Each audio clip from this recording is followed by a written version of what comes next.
You count?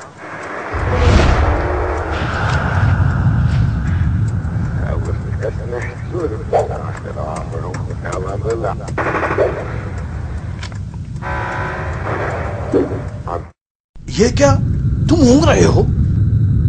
क्या ये सोने का वक्त है? चलो थोड़ा और जाग लो, अभी तो मजा शुरू हुआ है। चलो अब कुछ एंजॉय करने के लिए ढूंढ लो।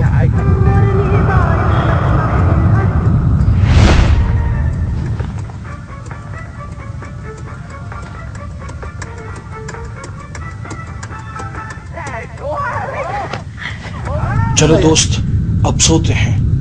तुम्हें याद नहीं, तुम्हें कल बहुत काम करने हैं। या अल्लाह, फजर होने वाली है, अब नमाज पढ़ के ही सोता हूँ। रुको रुको, अभी तो नमाज में आधा घंटा है। सोफे पर थोड़ा आराम कर लो, सिर्फ 10 मिनट के लिए। मत घबराओ, नमाज नहीं छूटेगी।